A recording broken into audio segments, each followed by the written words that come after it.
सो आगे बढ़ते हैं हमारे chapter corporate policies and disclosures के साथ में।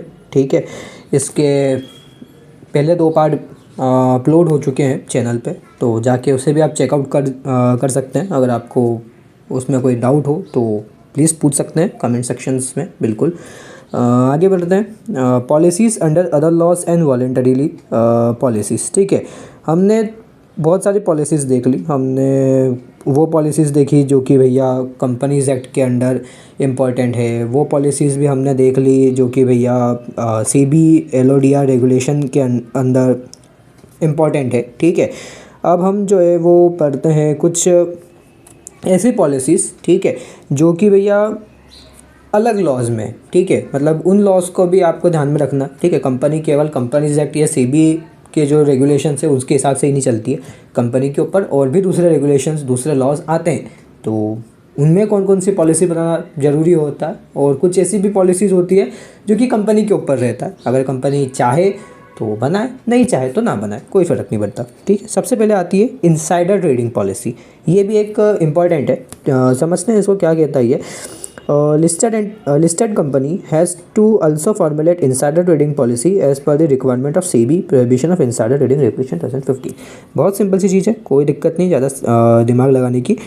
सीधी सी बात है भैया, एक लिस्टेड कंपनी को, ठीक है, इनसाइडर ट्रेडिंग पॉलिसी भी बनाना पड़ती है, क्योंकि भैया वो कंपनी लिस्टेड है। ठीक है, हम सबको पता है कि भैया कंपनी जो लिस्टेड कंपनीज होती है, ठीक है, वो कई बार इनसाइडर ट्रेडिंग का शिकार हो जाती है, या कई बार वहाँ पे इनसाइडर ट्रेडिंग की खबरें हम पढ़ते देखते हैं, सुनते हुए आ रहे हैं। ठीक है, तो इनसाइडर ट्रेडिंग से बचने के लिए, इनसाइडर ट्रेडिंग को रोकने के लिए अगर कंपनी के पास में, एक लिस्टेड एंटिटी के पास में इनसाइडर ट्रेडिंग पॉलिसी होगी तो वो ज़्यादा अच्छा रहेगा। ठीक है, और ये चीज़ सेबी के prohibition of insider trading regulation 2015 जो है वो भी कहता है।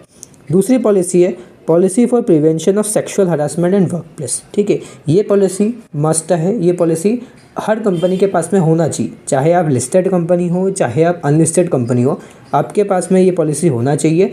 क्यों? क्योंकि ये कहीं ना कहीं जो वुमेंस हैं, जो कहीं ना कहीं मेंस हैं, या जितने भी एम्प्लॉयज़ हैं, उन सबको एक तरीके से प्रोटेक्ट करने का काम करती है।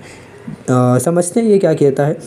All companies are required to formulate policies for prevention of sexual harassment at work place under the sexual harassment at of women at work place act 2013। देखो, सारी कंपनीज़ के लिए मस्ट है कि वो भैया पॉलिसीज़ बनाए, ठीक है, ताकि जो सेक्सुअल हरासमेंट वर्क प्लेस में लोग फेस करते हैं उनसे बचा जा सके। ठीक है, ये sexual harassment of women at work place act 2013 के अंडर मस्ट है, मतलब ये होना चाहिए, चाहे वो कंपनी लिस्टेड हो या अनलिस्टेड हो, उससे कोई फ़र्क नहीं पड़ता।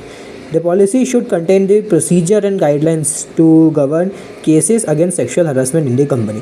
जो पॉलिसी होती है उसके अंदर प्रोसीजर्स होते हैं, गाइडलाइंस होती है, ठीक है, to govern cases against sexual harassment in the company. ठीक है, ताकि जो सेक्सुअल हरासमेंट के केसेस है उनको गवर्न किया जा सके कंपनी में ही। ठीक है, ये सेक्सुअल, ये चीज़ बहुत ज़रूरी है आपके पास में। आप चाहे कोई से दूसरी पॉलिसी बनाओ या नहीं बनाओ, लेकिन कंपनीज़ को sexual harassment at work place prevention policy जो है वो होना चाहिए, वो बनाना चाहिए, क्योंकि इससे कहीं जो गलत गतिविधियाँ होती है कंपनी में वो रुक सकती है या उसे रोकी जा सकती है। ठीक है, अब इसके अलावा कुछ वॉलेंटरी पॉलिसीज़, ये वॉलेंटरी पॉलिसीज़ होती है, ये कंपनी के ऊपर है, अप टू कंपनी को अगर चाहिए तो बनाए, कंपनी को नहीं अगर बनाना तो ना बनाए, कोई रेगुलेशन नहीं कुछ कहता।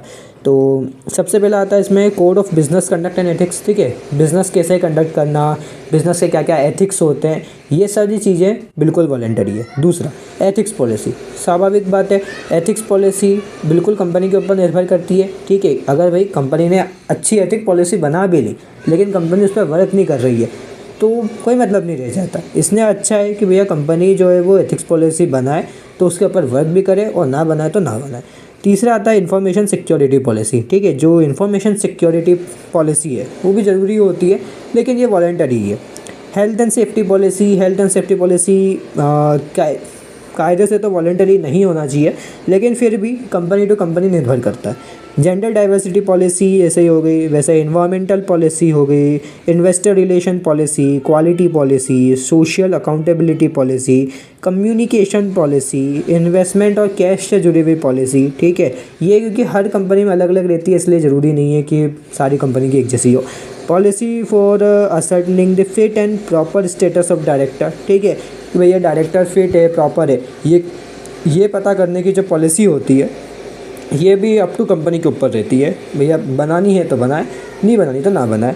ठीक है, इसके अलावा अफर्मेटिव पॉलिसी और कोड ऑफ कॉर्पोरेट डिस्क्लोजर्स। ठीक है,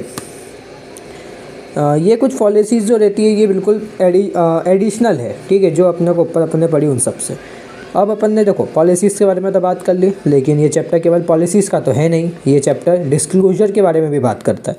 तो डिस्क्लोजर के बारे में समझते हैं, डिस्क्लोजर क्या होता है और ये क्या कहना चाह रहा है। ठीक है, तो disclosure and transparency requirement. Good corporate governance should ensure that timely and accurate disclosure is made regarding all material matters concerning the corporation.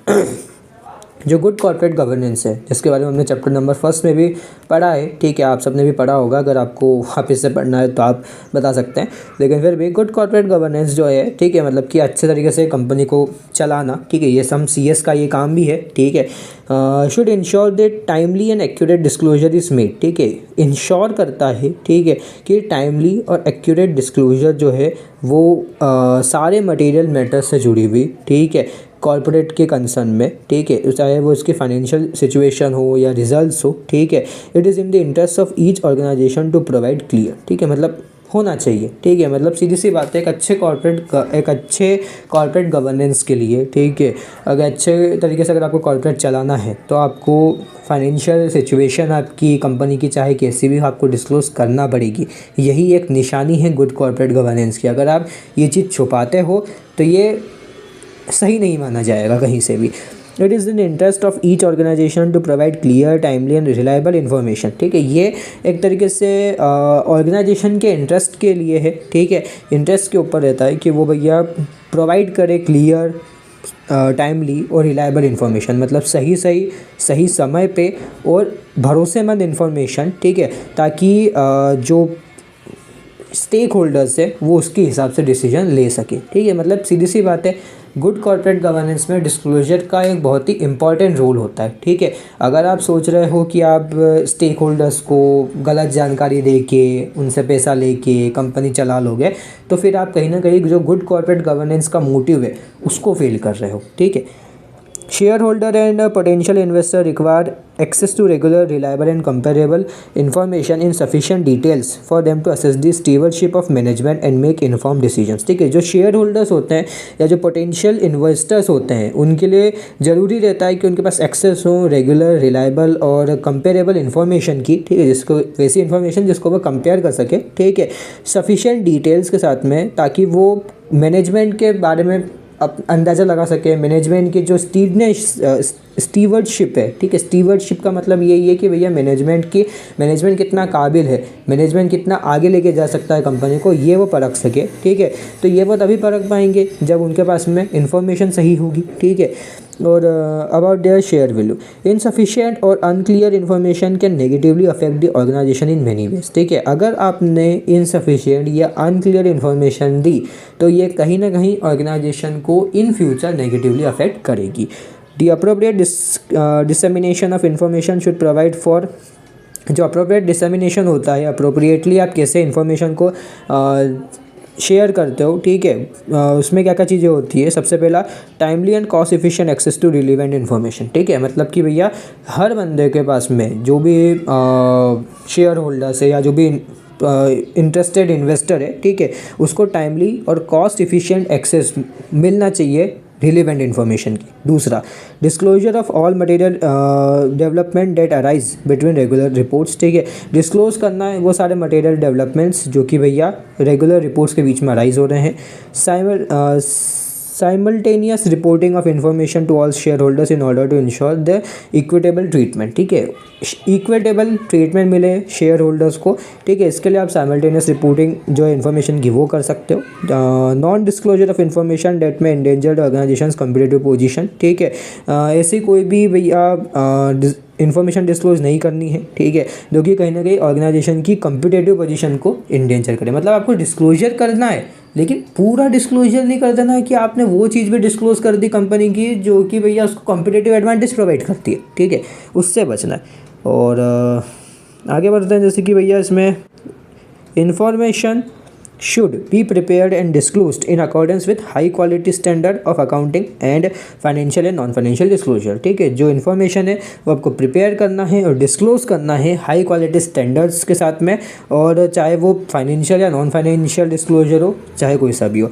Various disclosure and transparency requirement under major laws and regulation in our country are given here and under, ठीक है। अब इसके बारे में अपन आने वाले parts में पढ़ेंगे। ये तीसरा पार्ट था हमारी कॉर्पोरेट पॉलिसीज़ और डिस्क्लोजर का, ठीक है। इसके बाद भी और पार्ट्स आते रहेंगे, तो होप कि आपको ये पार्ट अच्छा लगा हो, ठीक है।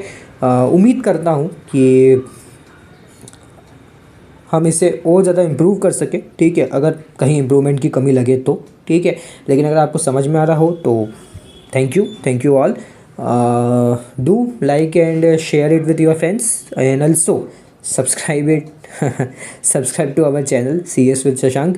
हम ऐसे ही और वीडियोस लाते रहेंगे, ठीक है। So till then, okay, thank you and have a nice day.